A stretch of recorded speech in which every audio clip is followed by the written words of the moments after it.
Bonjour, aujourd'hui je vais vous parler de Marilyn. C'est l'histoire d'une jeune fille, Marilyn donc, qui vient d'un petit village en fin fond de la France et qui décide de monter à la capitale pour devenir comédienne. Quelle histoire super originale, n'est-ce pas? Bon, ça à la rigueur on s'en fiche un peu, puisque si la réalisation suit, on s'en fout de l'histoire du film. Mais là aussi ça pêche au niveau de la réalisation.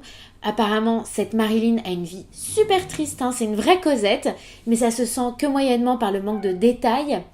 On connaît absolument rien de ses antécédents, de son enfance, de ses blessures, de ses peines, pourquoi elle va à Paris, enfin, tout ce qui fait qu'on ait de l'empathie pour un personnage en fait.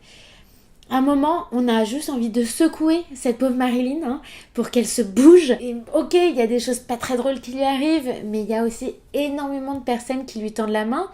On comprend pas toujours d'ailleurs parce qu'elle est muette, elle est chiante, elle a pas trop d'aura et elle a un manque de professionnalisme et sans nom.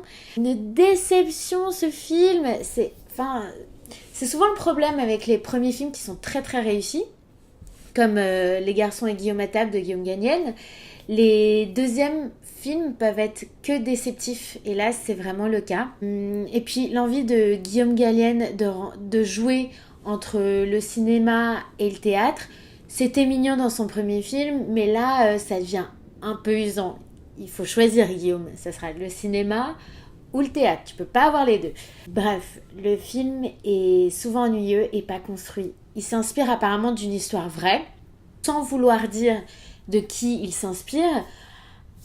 Je comprends un peu, parce que moi, à la place de la personne, j'aimerais pas qu'on dise aussi mon nom, vu la qualité du film. En revanche, et pour finir toujours sur une note un peu positive, j'ai adoré le rôle de Vanessa Paradis en Jeanne Moreau à moitié assumée. Elle y est vraiment élégante et très très juste. Je veux donner ma note, qui n'est pas très glorieuse comme on l'imagine, qui est de 1 sur 5, pour ma déception envers Guillaume Gallienne, de qui je suis une fan de la première heure, mais que ça vous empêche pas d'aller au cinéma pour aller voir des films un peu plus réussis. Allez, à bientôt. Ciao.